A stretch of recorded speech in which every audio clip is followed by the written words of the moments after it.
10 साल पहले पश्चिम बंगाल में दो फ्रंट थे, टीएमसी और लेफ्ट। लेकिन 2021 में आते आते लेफ्ट आउट, उसकी जगह राइट इन हो गया।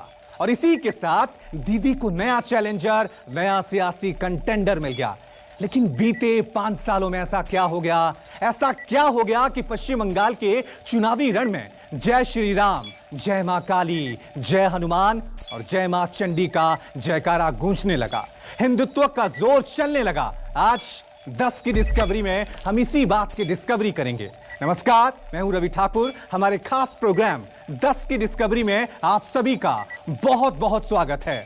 आज सबसे पहले हम इस बात की डिस्कवरी करेंगे कि आखिरकार सिर्फ 5 साल में बंगाल में केसरिया ग्राउंड कैसे तैयार हुआ।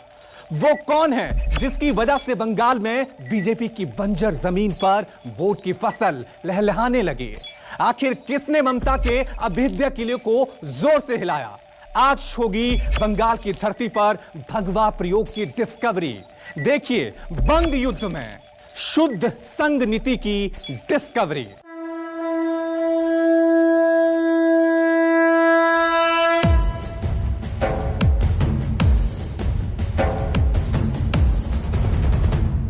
नमस्ते सदा वत्सले मातृभूमे, नमस्ते सदा वत्सले मातृभूमे। वहाँ हिंदू समाज का जीवन तो खतरे में आएगा, ऐसी स्थिति उत्पन्न हो ही रही है। महामंगले पुण्य भूमे त्वदर्थे। 10 साल के तुष्टीकरण के बाद अब ममता दीदी अचानक बदली सी दिख रही है। ये हृदय परिवर्तन नहीं है, ये हारने का डर है। आप प्राइम मिनिस्टर भी हैं, लेकिन अब बात क्या है, किसका माफिक? एक स्वयं सेवक संघों का माफिक आप बात किया है। बंगाल में ममता बनर्जी के नेतृत्व में सेकुलरिज्म, डेमोक्रेसी और फंडामेंटल राइट्स पर लगातार अत्याचार और अन्याय हो रहा है।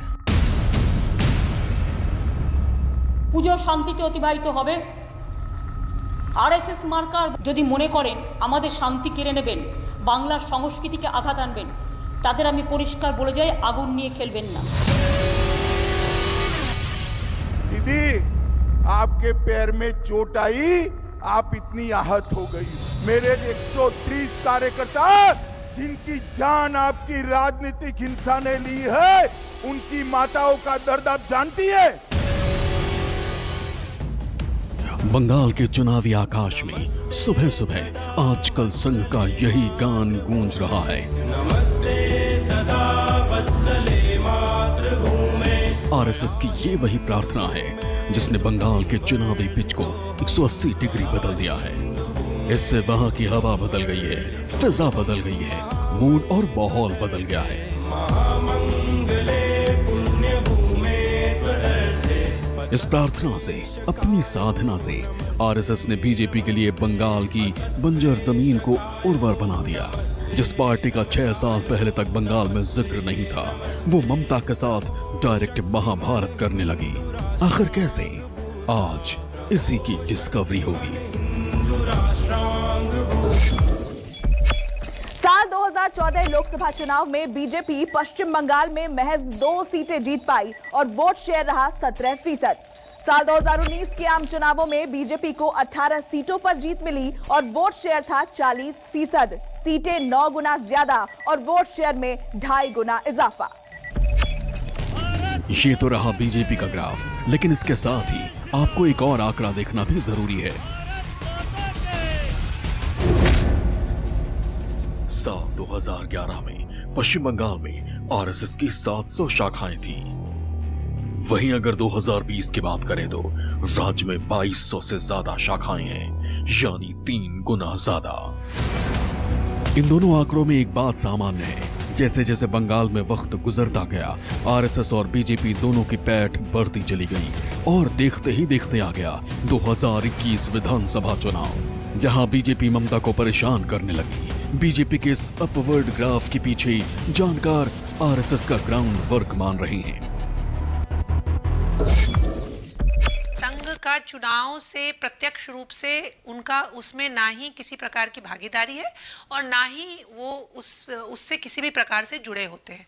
लेकिन हाँ, जो स्वयंसेवक हैं, स्वयंसेवक भी समाज का हिस्सा हैं और वो कहीं किसी राज्य सरकार के दफ्तर में भी काम कर रहे होते हैं, कहीं शिक्षक के रूप में हो सकते हैं, कहीं प्रशासनिक अधिकारी के रूप में हो सकते हैं। ऐसे ही वह समाज में जो एक तरह से जो एक्टिविज्म है, सोशल एक्टिविज्म है, या आप ये कह लीजिए पॉलिटिकल एक्टिविज्म है, स्वयंसेवक उससे भी जुड़े हो सकते हैं।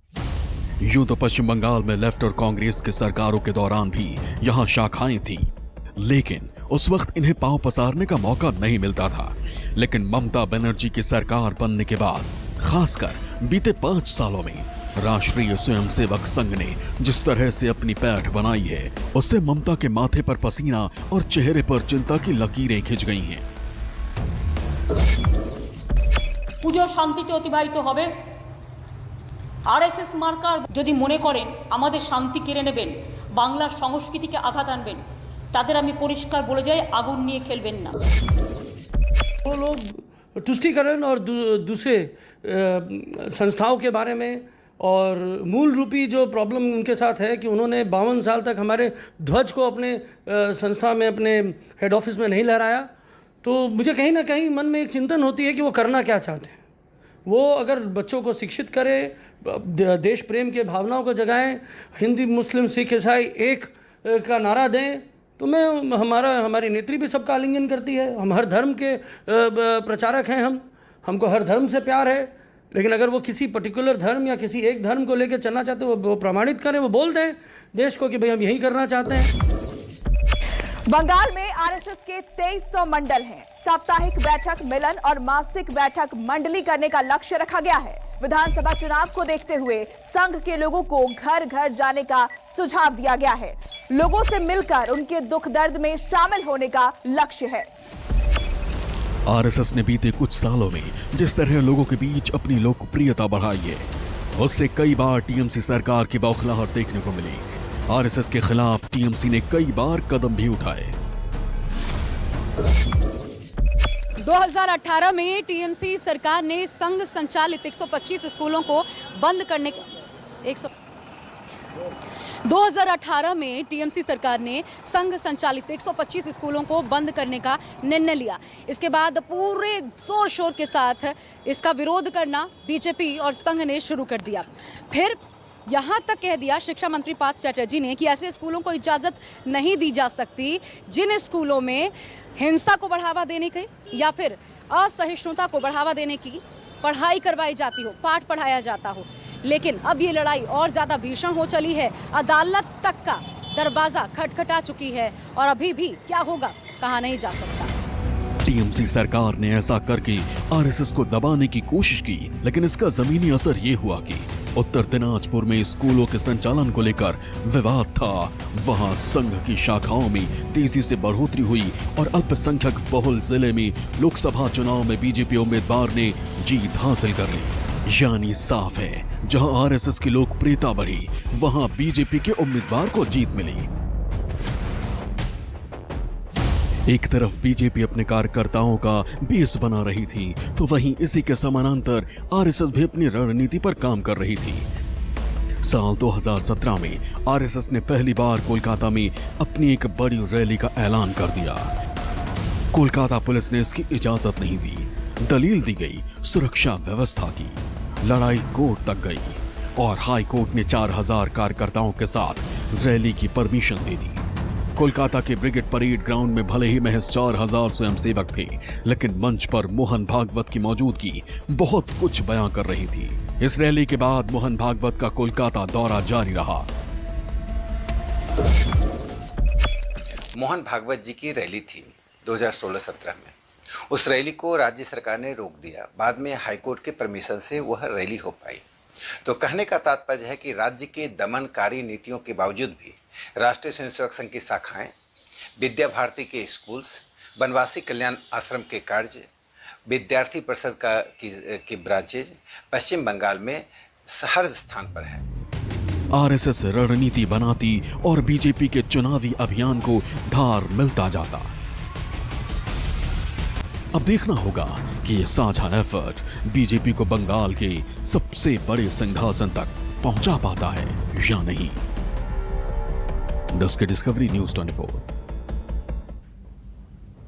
बीजेपी और आरएसएस ने बंगाल में सिर्फ अपनी जमीन ही नहीं बनाई, बल्कि बड़ी ही रणनीतिक तरीके से टीएमसी को उस मैदान में खेला खेलने के लिए लेकर आई जिस पिच पर वो बेताज बादशाह है।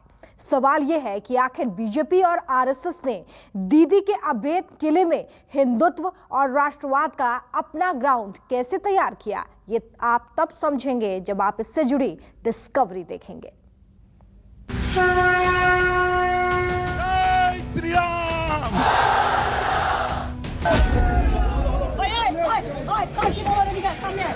बंगाल की जनता को याद है कि गाड़ी से उतरकर आपने कितने लोगों को डांटा फटकारा। अरे बंता दीदी, बंगाल में जय श्री राम नहीं बोला जाएगा तो कहां पाकिस्तान में बोला जाएगा क्या? जय श्री राम। जय जय श्री राम। बंगाल में श्री राम का नाम इस तरह लिया जा रहा है मानो वहां चुनाव नहीं रामचरितमानस का पाठ हो रहा है। जय श्री राम, जय श्री राम। लेकिन बंगाल में श्री राम के आगमन की कहानी काफी दिलचस्प है। 2014 के पहले पश्चिम बंगाल में बीजेपी का कोई राजनीतिक आधार नहीं था। अपनी राजनीतिक जमीन तलाश रही बीजेपी के सामने दो ही मुद्दे थे, एक घुसपैठ और दूसरा तुष्टीकरण का। बीजेपी ने इन्हीं दो मुद्दों के इर्द गिर्द अपने जाल को बुनना शुरू किया, लेकिन इससे पहले ही ममता बनर्जी ने सेल्फ गोल खुद ही कर लिया।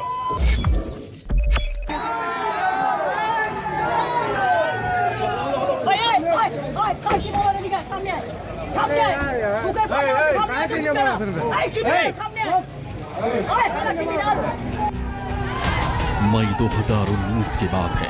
ममता बनर्जी उत्तर 24 परगना में एक सभा में गई थी। उनका काफिला जहां से गुजर रहा था वहां जय श्री राम के नारे लगे।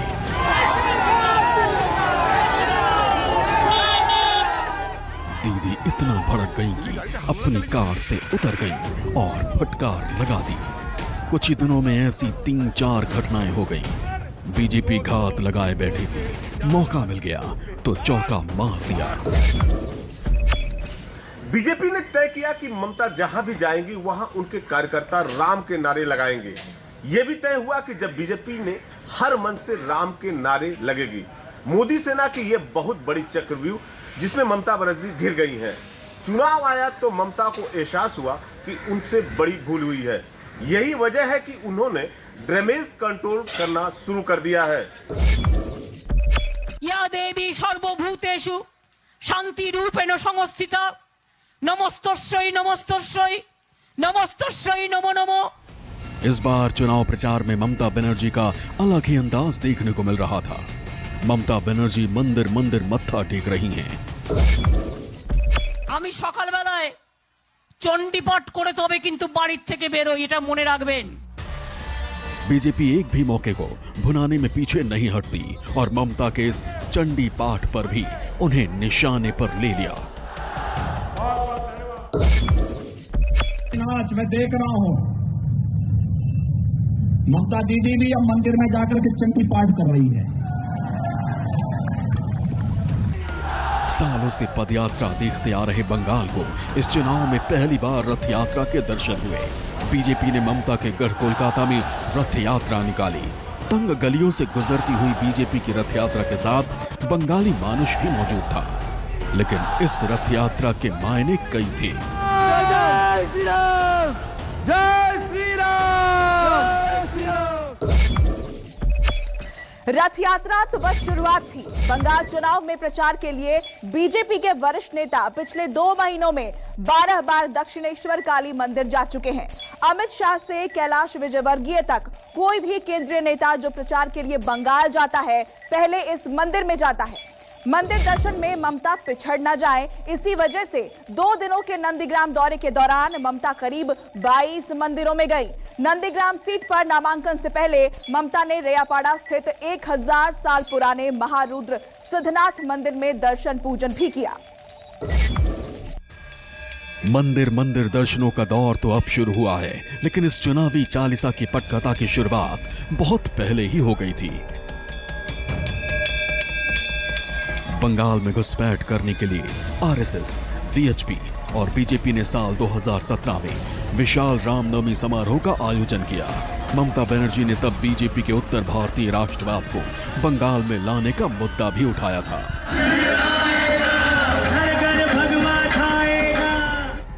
दीदी के इशारे करने की देरी थी कि बीजेपी इस बात को समझ गई, जो कि भगवान राम बंगाल में इस तरह नहीं पूजे जाते जिस तरह उत्तर भारत में पूजे जाते हैं। इसीलिए बीजेपी ने अपनी रणनीति बदली।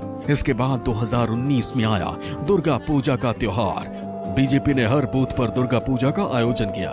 अमित शाह तो कोलकाता के एक दुर्गा पूजा पंडाल में भी पहुंचे। प्रधानमंत्री मोदी ने भी पंडालों का उद्घाटन किया। साल 2017 में ममता बनर्जी सरकार ने मुहर्रम के दिन दुर्गा पूजा विसर्जन पर रोक लगाने का फैसला लिया था। इस पर भाजपा और संघ ने सरकार के पूजा विरोधी रुख के खिलाफ कड़ा रुख अपनाया।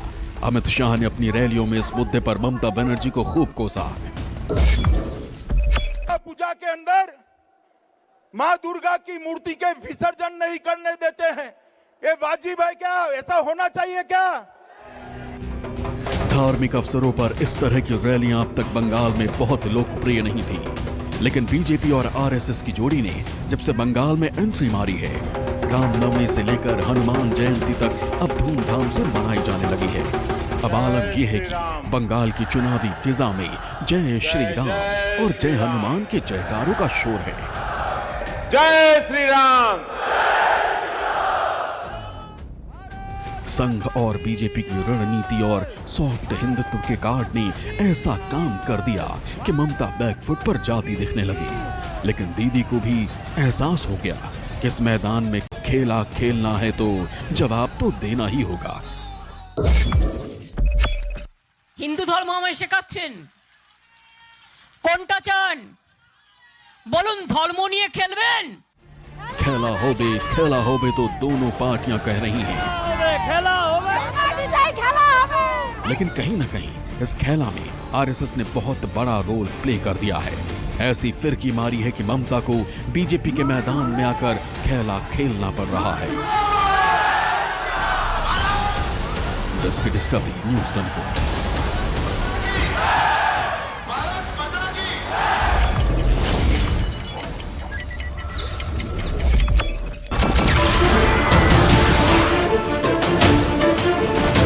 नमस्कार, मैं हूं मानक गुप्ता। अगर आपको हमारा ये वीडियो पसंद आया हो तो इसे लाइक और शेयर जरूर करें, और हां, हमें सब्सक्राइब और फॉलो करना ना भूलें ताकि आप देश और दुनिया की कोई खबर मिस ना करें। तो जुड़े रहिए हमारे साथ और देखते रहिए न्यूज़ 24।